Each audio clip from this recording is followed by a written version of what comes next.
Welcome back to the Breaker Broz, and we have a Ring of Honor episode tonight. So this is the first year that the Bengals are doing a Ring of Honor, and from what I understand, it's basically the Bengals version of the Hall of Fame. What we know of it so far is that they're going to introduce 4 members this first class, and the 2 that have already been announced, Paul Brown and Anthony Munoz.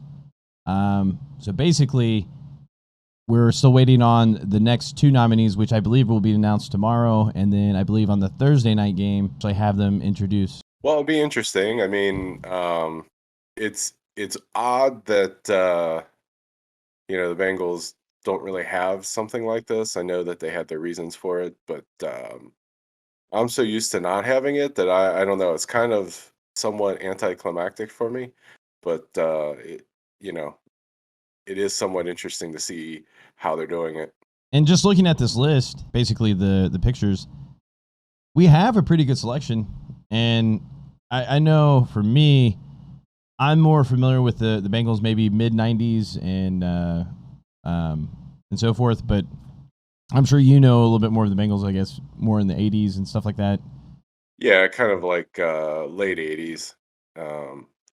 That's when they're good. I mean, they had 2 big peaks, right? Early 80s and then late 80s. There are pictures of me, as a baby or a toddler, basically, for the Super Bowl party for the 1981 team. But I don't remember any of the actual players. I mean, I do remember a little bit about the Freezer Bowl, but maybe that's just from it being on TV, since it happened. But I started knowing the players really with the late 80s teams on. Yeah, and this is kind of the rundown and a quick snapshot of their career. But I feel like Ken Anderson seems to me would be a lock if I had to guess. And then because right, like one of the things that get you in automatically is the being in the Hall of Fame, right? Mm-hmm. So I think Ken Anderson of the Bengals. I mean, there aren't very many Bengals players that have been close to the Hall of Fame, but he's made it the closest of anybody to getting inducted. So I would agree that he's pretty much. You would think he'd be a lock, And as of late, or I would say the last couple of years, I've actually seen rumblings in like major media outlets talking about Ken Anderson. So I know he's highly respected. So I feel like he and a few other Bengals will eventually get the Ring of Honor nomination or introduction. But I feel like as far as the first class, I feel like he's kind of like a lock, which kind of makes everything interesting because if you go with Paul Brown, which is already automatically in, and of course Munoz, like you have to have Munoz in there. There's no way he's not in there.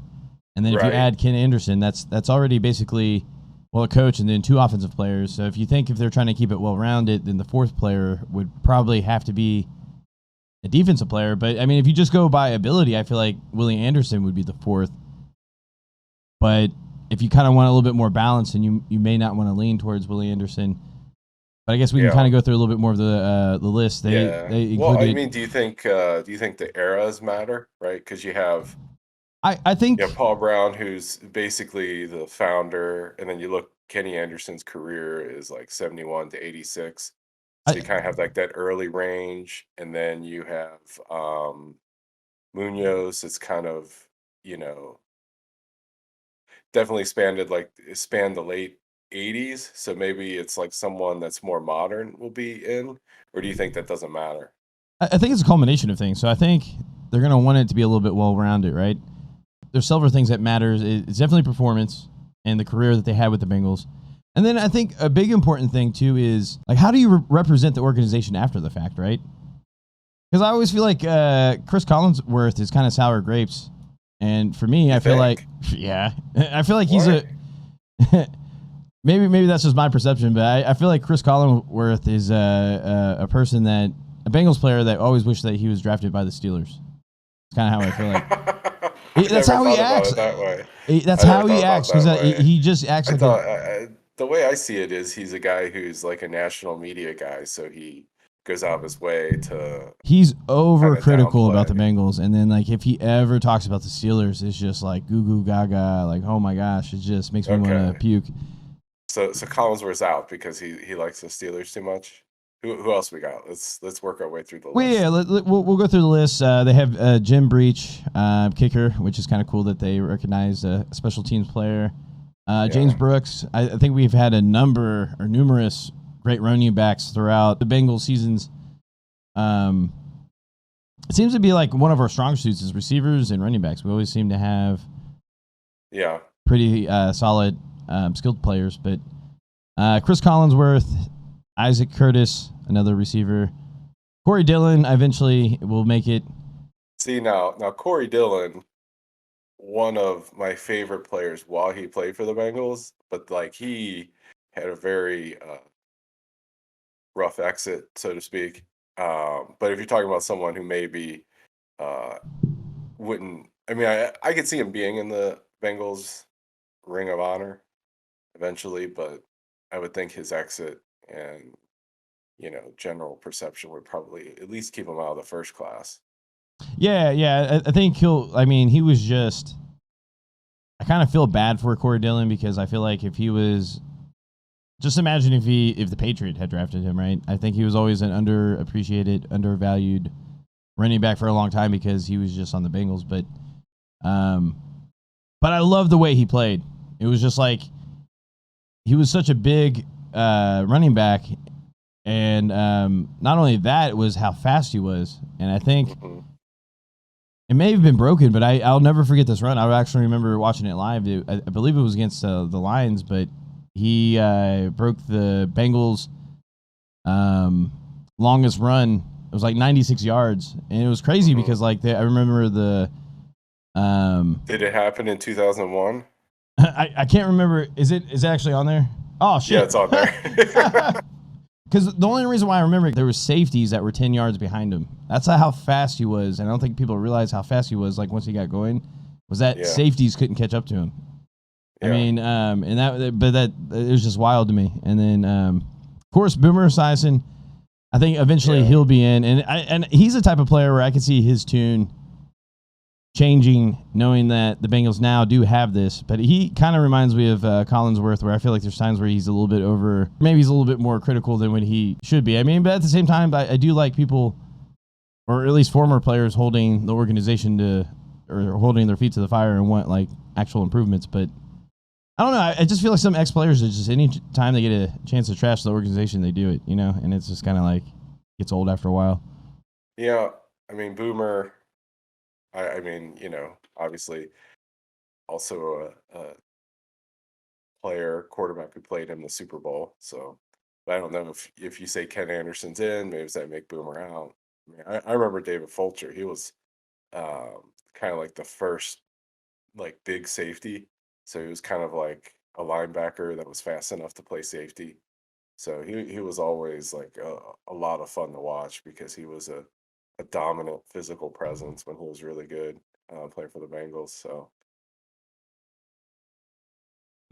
and then Chad Johnson, he'll definitely be in it. I think he'll probably be like next year or whatever next class. See, I could see him going in this year just because of how prominent he was in the uniform and the fact that he would be a more modern player. I could see Chad Johnson being one of the people in it. For those reasons. I would agree with that if he left on good terms. But yeah, but I mean, if you were mad at him, then you wouldn't put him in your new uniform hype video. So no, the one thing Chad Johnson has always excelled at, and I think maybe he was one of the first players to really do it well, was that he made the media his friend. And like the media just loves him, and he adds that unique connection. And not only that, he feels like a real person to Bengals fans because he's just very like the things that he did while he was a Bengals player. Like there was I'm pretty sure there were several games where when they had that blackout rule that he helped make sure that the games sell out to where local fans can actually watch the games. So I thought that was really cool. But at the same time, I think he did leave on kind of like bad terms. So I think that kind of leaves like a. But it wouldn't surprise me if he's in the first round. But I see it more like next year, if however they do decide to, or how many they decide to introduce. I'm not sure if it's going to be another 4 or 2 or however they do it. But I don't know. There's like if they're only doing 4, then it's going to be really tough to cut it down to, I guess, essentially just 2 more out of this list. And then yeah, is that Tim Krumrie? Yeah. I mean, there's a part of me that still believes that if he wouldn't have broke his leg during the Super Bowl, that the Bengals would have won that game. I mean, it was close anyways. I mean, you have like the dropped interception at the end of the game, right before the touchdown pass that they show over and over again. There was an interception that hit the corner, like I want to say it hit him right in the chest, and that bounced off his hands. So they would have won if that would have been a pick. But also, I think that they probably would have won that game if he wouldn't have been hurt. And then Max Montoya, no chance. He's a guard. Bengals don't like guards. I think they have several guards. Oh, there's another one. Yeah, Lapham. Yeah, he's not in. Lapham can't get it. They're like, no, you play guard. Not as good as a tackle, right? Yeah, but then so like, yeah, he played guard. But if you think about the time that he retired into now, like he's been such a great analyst for the Bengals, or at least, you know what I mean. Like he's like one that actually, I don't know. That's why I really appreciate him. Like I don't think players should necessarily just drink the Kool-Aid or whatever, and I guess he's more on that side versus like some of the other players. But I just like the way he is. He's very analytical, and I like the fact that he tries to promote the Bengals as best as he can, and try to do it in an honest way too. You know, it feels authentic. Yeah. You know? Well, no, I agree. I mean, I never really saw him play football, right? I only know him as a media guy, and I'm a huge fan. So, but it shows him as a player. So I could see him going in as like one of the contributors. Yeah, I mean, if you just look at it as a sum, right? I think it's just more than what you just do on the field. It's also kind of like what you do after, kind of can include into it. But like, but he also had, I mean, 74 to 83. That's a really long career. So I mean, he had to be pretty decent. Yeah. Parrish, I'm not too familiar with. Well, I don't know either Parrish or Riley too much, but I do know, or maybe I don't know, but this is just a theory of mine. I feel like anytime you make a list, of best ever, it's always biased to the present day. So you get like over-representation of people that played more recently, and then the people that played whose careers started and ended earlier get kind of dinged a little bit unfairly. So the fact that you have guys on here who played in the 70s, makes me think that they must have been really good if they're still, mentioned. So I could see, and I would be strongly in favor without knowing anything about, Parrish or Riley or Isaac Curtis, but those are guys that you hear about all the time. Never really saw them play. Didn't, obviously I don't know much about what was going on in the NFL in the 70s, but I mean, I could see them going in, and I'd be a fan of them going in. With that being said, I doubt that me and you will talk much about them. Probably be I wish I knew more about him, but I mean, six-time Pro Bowler, that's pretty. Now, I guess if you had to add, I feel like I know more about Riley because I've heard more stories about him. I'm not as familiar with Parrish, but I mean, 6-time Pro Bowler, that's nothing to be like. I mean, that's pretty impressive, really. And then Trumpy, tight end, and then Reggie Williams. Now, I could see Reggie Williams going in. He was one of my favorite players, because I mean, only because like I had a poster on the door when I was a kid, where it was like one of those height posters. And it was like, "How tall are you?" It was like a full, like 6 foot tall poster, and you can see how tall you were compared to Reggie Williams. And I think he's like a very well respected guy off the field as well. So, but again, I didn't see him play much. Like even though I knew the players, I didn't really know much about what was going on. I mean, other than like the obvious things that I mentioned earlier. So I can see him going in. But so over the list, who do you think are your, two that you see going in addition to the ones that are already in? Um, I mean, like I said, I think the real lock out of this list would be Ken Anderson because I feel like he is like on the doorstep of the Hall of Yeah, Fame. I agree 100%. So let's And say then Ken Anderson is the next guy. and anyone that can handle a tackle like this, I mean, come on. I mean, that's impressive. Yeah. Like, Yeah. No flag, right? no flag, but the fact that he's still holding onto that ball, it just shows me what type of person that is. You know what I mean? Yeah. Like, you tackle a quarterback nowadays like that, you think they're holding the ball like that? I doubt it. But yeah, It was like getting electrocuted. You just like squeeze on the stuff. I don't know. I think they. But that also that's like my big draw to Burrows. Like I think he's got like that toughness built into him, and then that's like a big piece of that. I thought Carson Palmer was missing. Looking back, but I guess if it was just strictly on performance, I'm gonna go with Ken Anderson and Willie Anderson. Okay, so the Anderson twins. Anderson twins.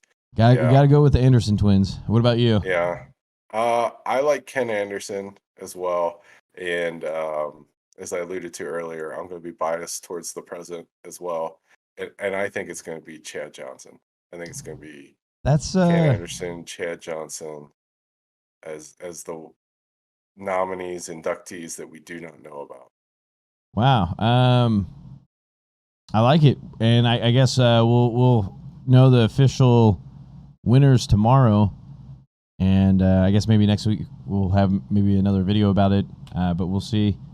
But yeah, no, I think this is awesome. I'm really glad they finally decided to do something like this. I know that it's kind of been, I feel like they've been talking about this for years, actually. I feel like literally, I'd say at least 5 years, like people have really been rumbling for this, and it's pretty exciting that they're doing this. And I think, like I said, it might sound really trivial, but I think it might help like people that I kind of think maybe have a kind of like a negative like outlook towards the Bengals, like Chris Collinsworth and Boomer Esiason. I mean, I'm not saying they're like.